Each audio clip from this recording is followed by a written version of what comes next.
Initiation by Robert Hugh Benson. Section 9, Subsection 1. Come in, old top. Tim advanced from the door, by which he had partly entered, with a sullen awe on his face. It had been impressed upon him, at last by his mother, that Neville really did not want the dogs to be brought in to cheer him, and when once he had grasped this, he had concluded that Neville must be very ill indeed. At the same time, it was gratifying to be sent for immediately after lunch in order to see the invalid. The boy's eyes wandered vaguely round the room as he paused halfway to the bed. The room had the same mysterious splendour that it always had when Cousin Neville was at home, a splendour it had lacked terribly during these last 3 months. There was the mysterious row of books in their little shelf, the silk dressing-gown hanging up by the bed, and above all the shining array of implements, silver and steel and glass, ranged on the white-covered dressing-table between the windows. There was a funny smell in the room, too, very interesting and suggestive. Then his eyes came back to Neville beneath the canopy. "Are you going to die, Cousin Neville?" "Certainly not," said Neville. "I shouldn't dream of such a thing. Why do you ask?" Jim's round eyes roved again and came back. "Oh, then perhaps you'd like the dogs. I've got them chained up in the hall on purpose, and—" "I don't think we'll have the dogs." "I could make them jump on the bed," suggested Jim. "I think not even on the bed. Come round where I can see you and say good morning." He was feeling considerably more cheerful after sleep and lunch, and of course a cigarette. About 7 he had rung his bell in despair, and when Charleston had appeared, had asked for tea. Up to that point he had really not slept at all. The galloping horses had been far too busy. He had not been aware that there were so many horses in the world, nor that they could be so untiring. They had galloped, with short pauses, for over 7 hours, and his head felt bruised all over. After a cup of tea he had fallen asleep, and Charleston, re-entering from the bathroom on tiptoe, had retired still more on tiptoe and informed Mr. Masterson, and Mr. Masterson had informed Mrs. Fanning. Anna herself had peeped in about 11:15 just before taking Jim to Mass, and again at 12, and still Neville slept. A little before 1 he rang his bell again and demanded shaving water. Hypocritical Charleston had said "Yes, sir," without comment, and had immediately informed Mrs. Fanning in person this time, and a quarter of an hour later Anna herself had come in, just as Neville was getting impatient. "You are not going to have any shaving water," she said. "I have given orders for all shaving water to be locked up. You are going to lunch here and go to sleep again afterwards. How do you feel, my dear?" She sat down on the chair by his bedside. "I'm perfectly well," said Neville, "and I wish to know whether I am or am not the master of the house." "Well, if you wish to know, you're not. Masterson is the master and I'm the mistress, and we say you're not to get up." "Why in the world are the curtains drawn back?" "I told Charleston to. I can't bear the dark. Look here, Aunt Hannah, this is ridiculous. I must get up. This is simply ridiculous. Lunch will be up in 10 minutes. I ordered it, and Jim and I will eat what's left." Neville leaned back. "Well, all right," he said, "for this once. But I assure you I shall get up afterwards. Don't let's argue any more. I've given in." So finally it was arranged. Jim was to come and see him at 2 o'clock, and then, if he really felt all right, he might get up. Here then Jim sat, with secret instructions to amuse Cousin Neville as long as possible, until he, Cousin Neville, looked sleepy. Then Jim was to retire in good order and very quietly, and not bang the door behind him. "How funny you look," said Jim presently, when he had cautiously kissed Cousin Neville and sat down again with his bare sandalled legs dangling. "Funny? Why?" "Well, you're all dirty on the chin. There, I mean." "Oh, no worse than that." "And your eyes look funny." Neville was silent a moment. "Jim, old man, is that wardrobe door open or shut?" Jim regarded the wardrobe. "Why, open, of course." "That's all right, then," said Neville. "I thought so." "Are you going blind, Cousin Neville?" "No, of course not. Why do you want to know?" "Oh, then why do you ask about the wardrobe? Can't you see for yourself?" "Of course I can," said Neville a little sharply. "Didn't I say that it was open?" "Oh," said Jim, "yes, so you did." Neville felt a prick of compunction, but he really had not been quite sure. He had noticed 2 or 3 times since he had awakened that he did not seem to see very well, but it was certainly passing again. "Sorry, old chap, if I spoke sharply. I didn't mean to." Jim regarded him anxiously. "I don't know what you mean," he said.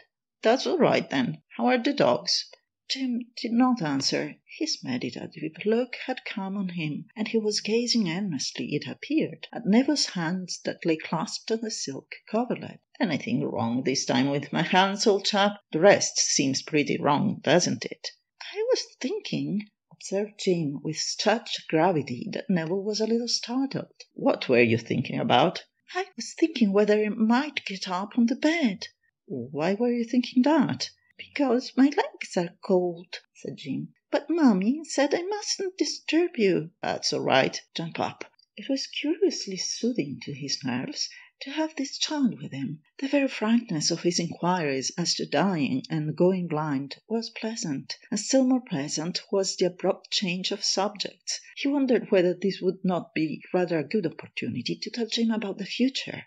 Jim arranged himself with great care. He first sat on the pillow within a foot of Neville's head, and then he drew up the coverlet over his own knees. "Oh, that's you for your face, Cousin Neville!" A stifled voice answered that it looked rather like it. Jim earnestly rearranged the coverlet so that Neville could breathe. "That's all right," he said. "Now we are comfortable." "Jim," said the young man, "I want to talk to you. Are you attending?" "Yes, of course." "Well, look here, you're to go to school next year, aren't you?" "Mummy says so." "Well, what Mummy says always comes true, you know. How would you like to go a bit sooner?" "I wouldn't mind," said Jim meditatively. "Then there's something else. How would you like to live in a house of your own, just you and your mother?" "And not you?" "No, not me, old chap, unless you ask me to come and stay with you sometimes." "Would it be a nice house?" demanded Jim prudently. "Ever so nice. Perhaps it would be the Dower House. That's not far, is it?" The bed began to jump violently. "Whatever's the matter?" asked Neville. "I like that." "What? The Dower House? Why?" "There's a well there," said Jim, "without a top to it. I threw a stone down one day." "And you wouldn't really mind living here?" "I'd come and see you sometimes." "Of course you would, as often as ever you like." "I could come, you know," explained Jimmy carefully, "if you wanted me. If I hadn't anything else to do, you wouldn't mind so much then, would you?" "Mind what?" "Why, my not living here any more." Neville sighed with relief. That was half his task done, but he must be very careful. "No, that'd be right," he said. "Besides, I should have someone else here, you know. I'm going to be married, Jim. What do you think of that?" "It's not mother, is it?" asked Jim tranquilly. "No, nephews can't marry their aunts, you know." "Oh, and it's not Miss Morpeth?" "No. Why Miss Morpeth?" "I want to marry her myself," said Jim. "Well, that's all right. I won't stand in your way. How old's Miss Morpeth, by the way?" "I think she's nearly 20, said Jim. "But I shall be 20 some time too, you know." "That'll make it all right, then. By the way, you are sure you understand what I've been saying? All about your going away and all that?" "Oh, yes," said Jim indifferently. "And you don't really mind not having this as your house any more?" There was dead silence. Neville suddenly felt nervous. Was it really possible that he had misunderstood and that Jim didn't mind? That would be horrible. "Jim, old chap!" There was no answer. Neville couldn't see the boy's face. It was both behind and above him. He tried to screw himself round, but the arranged coverlet beneath his chin gripped him like a straight waistcoat. "Jim!" "Oh, yes?" "What are you thinking about?" "I was thinking whether you couldn't get up and come out and teach me tennis." Subsection 2. Tea was in the pavilion, Masterson informed him, when he came downstairs at last, a little after 4. He had told Jim that he was really very sorry about the tennis, and that a promise was certainly a promise, but then a headache was a headache. The promise should be redeemed this week, however. He felt remarkably light and cheerful as he came out into the garden. He did not recognize, however, that it was of the nervous kind of lightness which passes rapidly into irritation. He perceived it was so so, however, so soon as he caught sight of a long-coated black figure walking up and down with Anna. He did not much like Father Richardson, his chaplain and parish priest. The relationship between traditional Catholics and priests is a very peculiar one indeed. On the one hand, there is the extraordinary reverence for the priesthood, quite incomprehensible to members of other religions, a reverence sufficiently strong in some countries, though not in England, to have formed the custom of allowing the priest to leave a room before ladies, and in England strong enough to make a pompous squire of 60 years old and a landowner to stand up instantly when a young priest comes in, and out of doors to take his hat off emphatically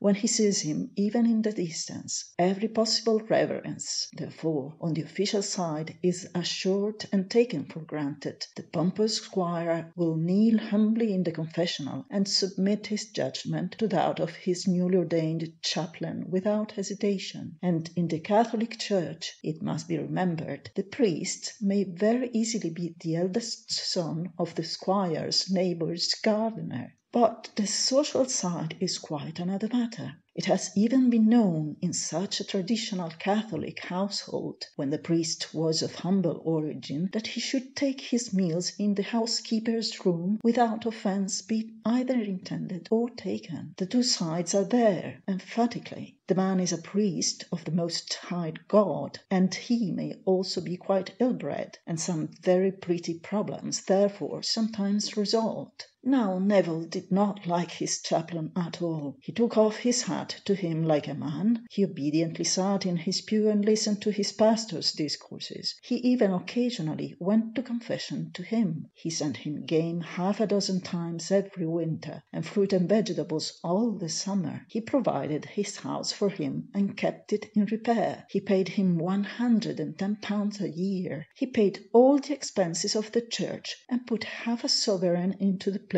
each Sunday morning, and £5 on Easter Day. And there he drew the line. He did not in the least consider himself bound to consort with him, nor to encourage him to run in and out of the house when he liked. The man was his priest, but not his friend. An extraordinarily tactful chaplain, or a naturally very well-bred one, might perhaps have seen the difficulty. Father Richardson did not. He had large powers. At least he had had them for about 18 months, but he did not quite see where their limits lay. He was jealous of his dignity as priest, and was rather quick to think that what he considered a rebuff or a negligence was an insult to his priesthood. He had now called this afternoon to deliver a rebuke that he considered necessary. He was a small, very dark man, very blue about the chin and lips. He wore a flat hat and a coat that was neither long nor short. His trousers were well moulded to his legs. Neville, as he approached, regarded him with growing disfavour. He had 3 or 4 slight encounters with him on the more or less neutral ground between the clergyman's priesthood and manhood, and had not forgotten them. Neville had no hat on, so he could not raise it, but he lifted his hand in airy salutation. "Good afternoon, Father. Here I am, you see."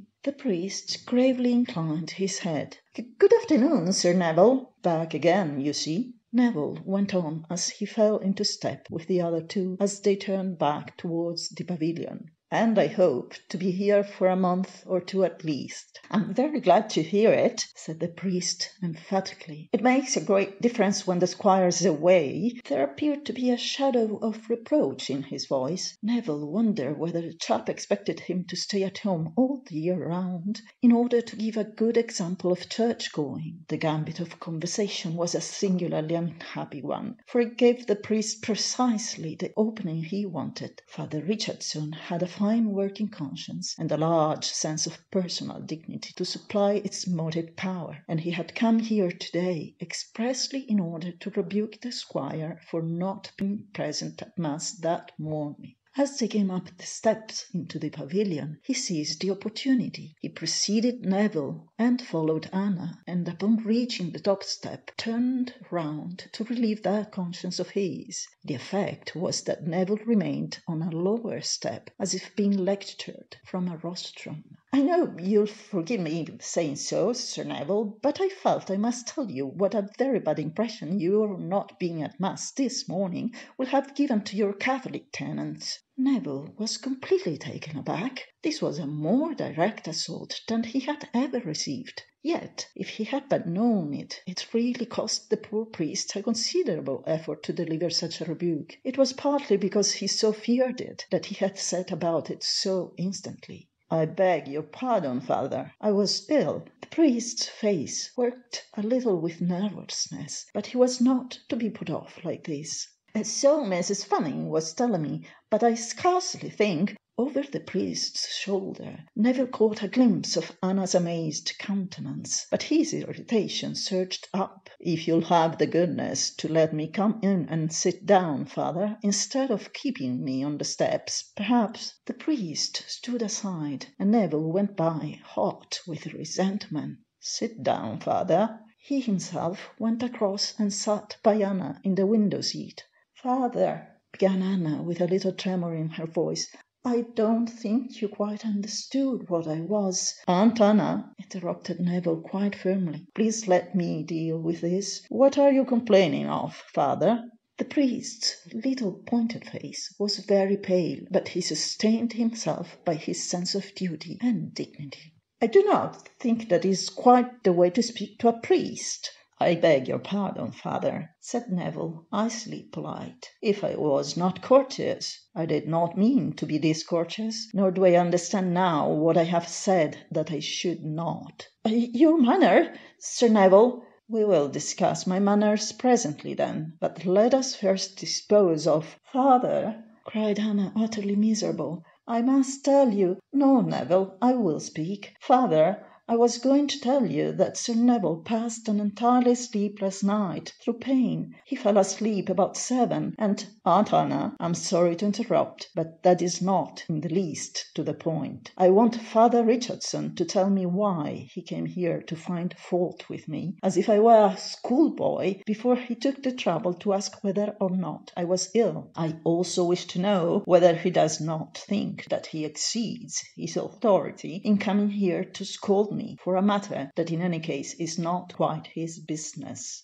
The priest swallowed in his throat. Then he seized, as such natures will, upon the single point that seemed in his favour. "I imagine it to be my duty as pastor to speak to any one of my flock, however exalted his position, who does not do his duty as Catholic." The phrase, "however exalted his position," jarred like a file across the teeth. Anna perceptibly winced. Neville drew his breath in with a perceptible sound. "I'm quite unaware," he said, "of not having done my duty as a Catholic. I do not think I have missed Mass on a single occasion on Sundays or holidays of obligation for the last 5 years without a valid excuse." "You are very seldom at benediction," said the priest desperately. He began to see that he was in a tight corner, but it would never do to acknowledge it, he thought. His dignity might suffer. His motto, as he had confided to his fellow priests more than once, was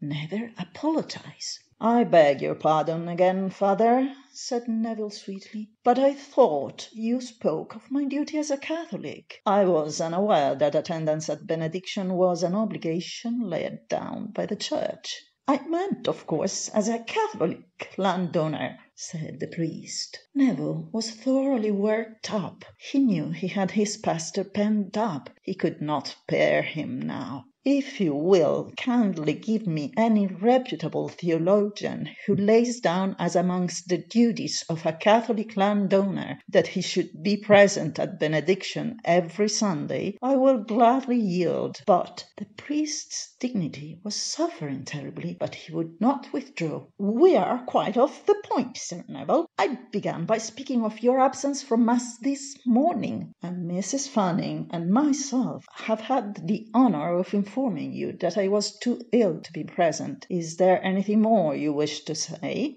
If even now the priest had frankly apologized, or burst out laughing first and apologized later, the thing would have been wholly healed. Neville's code was punctilious. A frank apology to him simply ended the matter. But Father Richardson was quite unable to meet him there, and he said instead exactly the wrong thing. His desperation entirely blinded him to its insolence. "You seem very well and strong now, Sir Neville, at any rate." Anna gasped. Neville leaned back tranquilly and began to play with the curtain tassel. "Aunt Anna," he said, "we needn't say anything more. Father Richardson does not believe a word." "What a charming afternoon it is, Father! It is very nearly as warm as it was in Rome last week. Have you ever been to Rome, Father?" The priest looked dazed. He was beginning to see what he had said, and he was completely taken aback by his host's extreme composure and the serene change of subject. He tried to follow suit. It seemed the most dignified thing to do. "I was ordained there, Sir Neville. There came a torrent of noises from the lawn, yelps and screams, and the next moment Jack and Jill entered at full speed, with Jim behind, trailing a chain to which were attached 2 collars.